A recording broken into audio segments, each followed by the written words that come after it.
Out of nowhere, the Meta Phoenix, the upcoming extra small Quest successor, leaked in the firmware, with even an image. All while Pico teased the Pico 5, another extra small headset coming this year. Hjerde here, so welcome to the VR Tech channel. As we saw from CES, this year is gonna be very particular for XR with a totally new form factor arriving to the market. So let's explore the big players of this year, the Pico and Meta, together in this video. Let's get into it.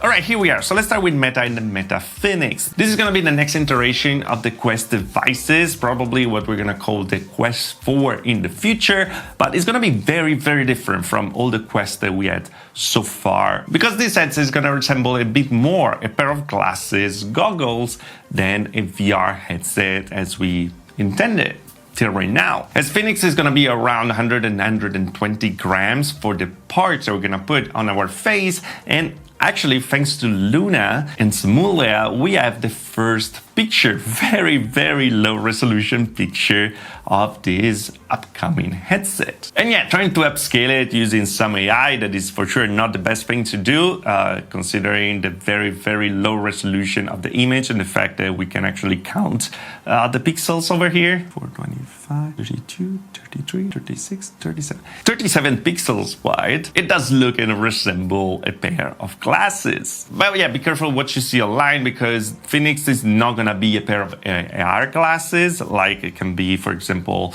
the X-Real glasses or the Feature ones, but will be like very similar in concept to what it is the Apple Vision Pro or the Samsung Galaxy XR, but way smaller, because the compute will actually be in the little puck they're gonna bring with you all the time. So yeah, imagine something big as the big screen beyond, with a cable with a puck attached to it, with a compute unit, an ARM processor like we have on the Quest platform, hopefully more powerful than that. But the interesting thing is, from the strings of code, we actually have information in the first view of the software to actually calibrate the eye tracking, similar to what we have again on the Galaxy XR and on the Apple Vision Pro, where we have to look at different dots to actually calibrate better the eye tracking, and also some fit adjustment internal debug strings to be able to have feedback through the eye tracking if you are wearing the thing in the correct way to actually see our content better. But if you are as excited as I am, apparently we're gonna have to wait a bit longer, even if these things are very promising to start with, because from some earlier reports it seems like the release of Project Phoenix was actually moved to 2027, at the beginning of 2027. So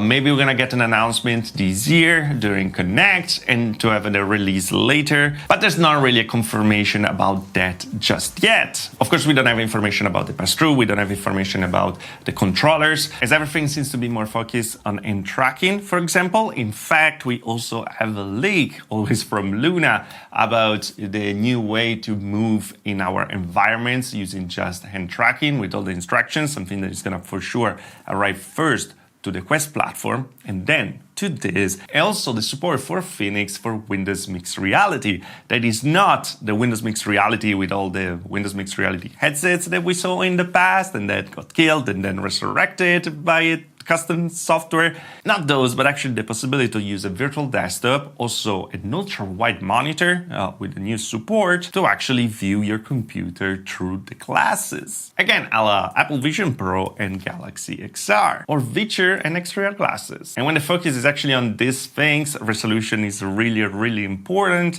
and the new technology of screens is very, very important, like micro OLED displays, something that you actually need to have a headset with this footprint. And while everything is great and fantastic, as we saw on the Apple Vision Pro and the Galaxy XR or the Megan X AK, we have the throwback of the fact that the prices are gonna, get higher, like everything. Cool, go economy. So yeah, do not expect anything cheap.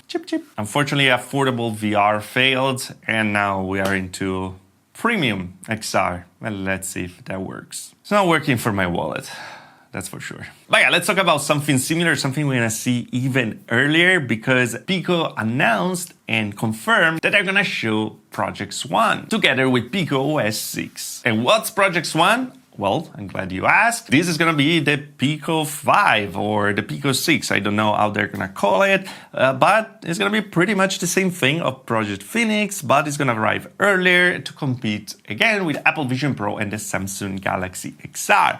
What the particular thing about this? I'm glad you asked again. Well, we're gonna have a very small headset part, around 100 grams, again, with no compute or battery in there, but everything will be handled with, again, an external pack attached to a cable. Something like this. The cool thing over here, they're apparently already ready to start to build applications for it. And it seems like ByteDance didn't actually want to wait for a new processor from Qualcomm and decided to do their own, to actually put their processor in there to have more power compared to the XR2 Gen 2 that we have from very long time right now on the XR space. And that is clearly not enough to actually handle new applications. And also apparently from earlier leaks will feature a dual chip design similar to the Apple Vision Pro. We're gonna have a chipset for the graphics and computing and the other one to actually handle all the cameras and the tracking to actually take off the load from the main chipset for running applications. And what is a particular thing that they're talking about here? As I say, Project Swan is the Pico flagship device for general spatial computing designed to support a new generation of full space and shared space experiences. This introduces the core OS and the platform capabilities to enable developers, from XR specialists to non-XR app, web, and game creators, to build or adapt content for this emerging medium. So yeah, as we said on Apple Vision Pro and on Google XR, the ability to use both immersive app and flat apps in your operating system, with also, in this case, the ability to use them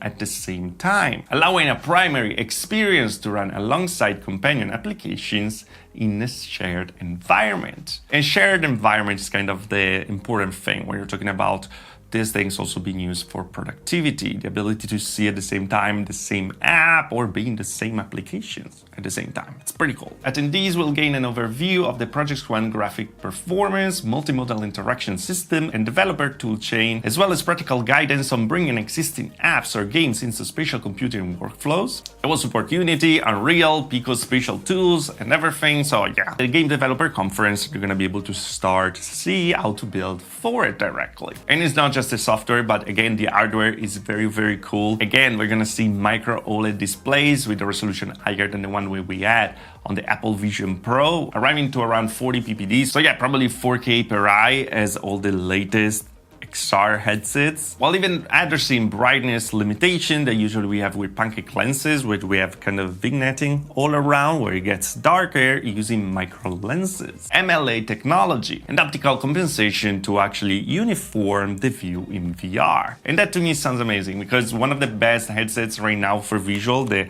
Galaxy XR, actually have a lot of vignetting, same that happened with the Quest, but even more pronounced over here. And with the kind of resolution, with the kind of displays that look absolutely fantastic, well, it kind of breaks immersion. So saying something that completely uniform. Pico has a lot of experience making lenses. They always made great lenses in their headsets. Before the Fresnel lenses, then the Pico 4 lenses were great, the first pancake, and now like this, I can't wait to see them in person. Again, because all of this, do not expect lower prices for this kind of headsets. They are gonna be expensive. Everything is getting more expensive, and XR wants to be part of it because, yeah. But anyway, guys, let me know what you think about it in the comments below. Would you go again the Meta part, or would you probably try the Pico headset if it gets out much earlier? Are you excited about this new way of building headsets with a compute pack to handle everything? Well, let me know in the comments below. And as always, if you liked the video, like. If you didn't like it, dislike. Subscribe to the channel for more VR tech. If you love the channel, join the button on there. Little and further, also the Patreon. Thanks to the patrons for joining the channel, of course. I see you guys in the next video. Thanks for watching.